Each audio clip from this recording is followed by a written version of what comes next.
علماء کی بارگاہ میں سبق سناتے ہوئے غلطی کروں تو میری اصلاح کریں گے، احسان کریں گے مجھ پہ۔ صبر کا مطلب کیا؟ اب تک بچپن سے ہی سنا، ابا مر گئے نہ رونا صبر کرو، بیٹا مر گیا نہ رونا صبر کرو۔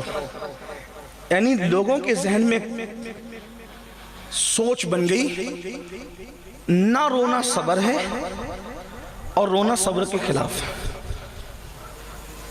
تو جو لوگ سخت دل لوگ ہیں یا جو لوگ محبتی سے آری ہے، جن پر رشتوں کو نبھانا بھاری ہے، جب کوئی مرتا ہے ان کی آنکھ میں کبھی آنسو نہیں آتے، تو کیا وہ صابر لوگ ہیں؟ اور ان اللہ مع الصابرین ان کے لیے جو باپ کا جنازہ پڑھنے بھی نہیں آتے، اگر آتے ہیں تو ہاتھ بند کر کے کھڑے رہتے ہیں، ہم ناپاک پڑھ نہیں سکتے، وہ صابر لوگ ہیں۔ مولوی رو رہا ہے بیچارہ باپ کی میت پہ، کہ یہ بے صبرہ ہے، اور شرابی آنکھیں تان کر کے کھڑا ہے، کہ دیکھو کتنے صبر کے ساتھ کھڑا۔ وہ صبر کے ساتھ نہیں، وہ تو سوچا ہے بڈھا مر گیا اچھا ہوا تاکہ میرے راستے کی رکاوٹ گئی، باپ مرا اچھا ہوا تاکہ مجھے حصہ ملنا ہے۔ بڑی معذرت کے ساتھ رونا صبر کے خلاف نہیں، رونے سے رکنا صبر نہیں۔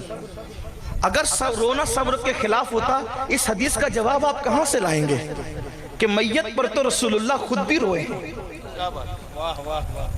میت پر حضور خود بھی روئے ہیں، اور پوچھا گیا تو حضور نے فرمایا یہ صبر کے خلاف نہیں ہے، یہ تو نشانی محبت ہے۔ رونا بے صبری نہیں ہے، رونا تو محبت کی نشانی ہے۔ کہاں کہاں بتاؤں کہاں روئے؟ اماں خدیجہ کا جنازہ ہے، رو رہے ہیں۔ حضرت ابراہیم کو دفن کرنے رو رہے ہیں۔ حضرت ابراہیم کے موقع پر تو لوگوں نے پوچھ لیا یہ ابراہیم ابن محمد حضور علیہ السلام کے سب سے کم سن صاحبزادے، آخری صاحبزادے جو حضرت ماریہ قبطیہ سے پیدا ہوئے، ان کا وصال ہوا تو حضور دفن کرتے ہوئے رو رہے، خاموش آنسو جاری۔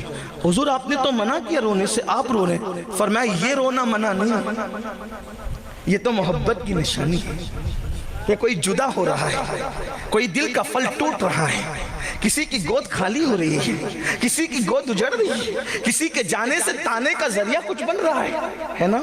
تو یہ رونا صبر کے خلاف نہیں، محبت کی نشانی۔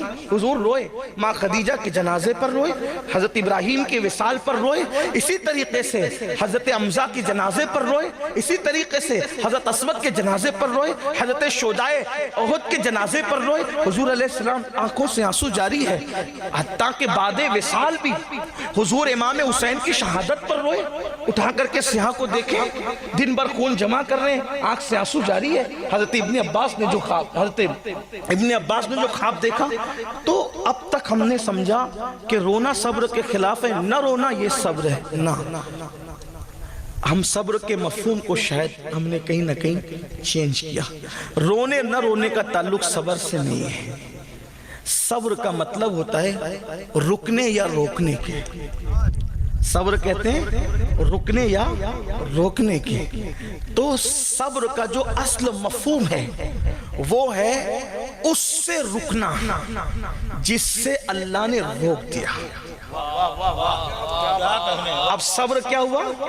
اس سے رکنا جس سے اللہ نے، اب میت پہ کیا کہتے ہیں؟ صبر کر، مطلب رونے سے نہیں روکا جا رہا ہے۔ میت کے موقع پر لوگ روتے روتے اس کی خوبیاں بنا کر کے بیان کر کر کے نوحہ کرتے ہیں، تو اللہ نے فرمایا مجھے غم کے موقع پر سب سے زیادہ جو آواز بری لگتی ہے وہ نوحے اور ماتم کی آواز ہے، اور خوشی کے موقع پہ ڈھول اور تالی کی آواز مجھے بری لگتی ہے۔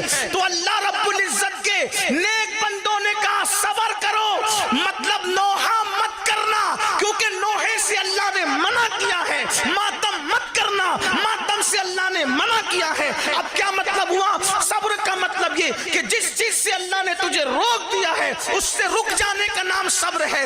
اب قرآن کہہ رہا ہے استعینوا بالصبر، صبر اور مدد، صبر اور نماز سے اللہ کی مدد طلب کرو، یعنی جن جن گناہوں سے اللہ نے تمہیں روک دیا ہے تم اس سے رک جاؤ، اور رکنے کے بعد نماز ادا کرو۔ آج بھی آسمان سے مدد اترتی ہوئی اپنی نگاہوں سے دیکھ لو۔ سبحان اللہ، سبحان اللہ۔ اب مدد کیوں نہیں آتی؟ اب مدد کیوں نہیں؟ کہ ہم رک نہیں رہے ان کاموں سے جن کاموں سے اللہ نے روکا ہے۔ ہم ہر وہ کام